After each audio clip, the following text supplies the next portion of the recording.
Hello semua, hari ini kita akan bincangkan tentang siri terbaru Samsung iaitu Galaxy S26.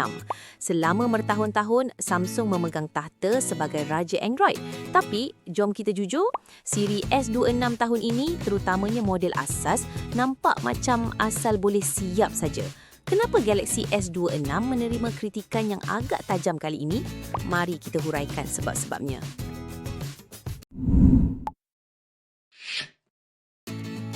Sebelum itu kita kena adil, model paling tinggi Galaxy S26 Ultra sebenarnya sebuah peranti yang hebat.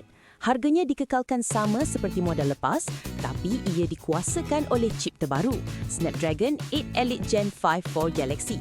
Ada satu ciri baru yang menarik, iaitu privacy screen. Kalau oleh orang cuba mengintai skrin anda dari tepi, piksel pada skrin akan dimatikan secara separa untuk menghalang penglihatan mereka. Kecuali perubahan bahan dari titanium kembali ke armor aluminium sebagai langkah penjimatan kos, Ultra masih sebuah peranti yang solid.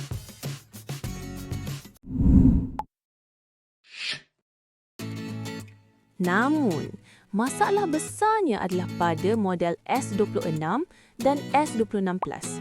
Jujurnya, saya suka nak showkan model asas tahun ini. Sebab pertama, kenaikan harga yang menyakitkan. Harga model asas naik sedikit berbanding tahun lepas. Di saat pesaing seperti iPhone mengekalkan harga mereka, ini adalah langkah yang sangat berisiko. Kedua, kamera tiada evolusi selama 4 tahun. Walaupun harga naik, perkakasan kamera utama masih sama sejak zaman Galaxy S23. Apa yang baru hanyalah pemprosesan perisian AI sahaja. Ketiga, tiada sokongan Q2. Standard pengecasan wireless terbaru seperti MagSafe iPhone masih tiada.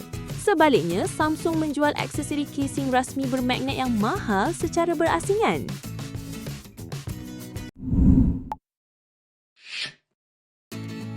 Kenapa Samsung ambil strategi macam ni sedangkan pesaing lain makin maju? Ada 3 sebab utama. 1. Perbezaan model perniagaan dengan Apple. Apple jana untung melalui sektor perkhidmatan seperti App Store dan iCloud. Jadi mereka mampu kawal harga iPhone. Samsung pula bergantung sepenuhnya kepada jualan peranti. Apabila kos komponen naik, mereka terpaksa naikkan harga jualan. 2. Konflik dalaman akibat demam AI. Permintaan memori untuk pusat data AI sedang meletup di seluruh dunia. Bahagian memori Samsung lebih suka jual stok kepada syarikat AI seperti Nvidia yang bayar mahal. Akibatnya, bahagian telefon pintar Samsung terpaksa membeli memori dengan kos yang tinggi walaupun dari syarikat sendiri. Dan inilah sebab paling besar. Fokus utama Samsung kini adalah telefon lipat. Jiwa dan semangat Samsung kini tertumpu sepenuhnya kepada Galaxy Z Fold 7 dan telefon lipat 3 yang baru. Sebelum Apple masuk ke pasaran telefon lipat, Samsung mahu pastikan mereka sudah mendominasi pasaran itu sepenuhnya.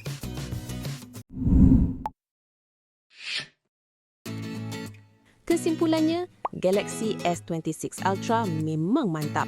Tapi untuk model S26 biasa yang semakin mahal itu, mungkin anda boleh skip sahaja tahun ini, kecuali ada alasan yang sangat kukuh. Inovasi sebenar Samsung kini bukan lagi pada siri S, tetapi pada siri Fold. Apa pendapat anda tentang Galaxy S26 kali ini? Tuliskan di ruangan komen. Jangan lupa tekan butang like dan subscribe. Kita jumpa lagi dalam video seterusnya.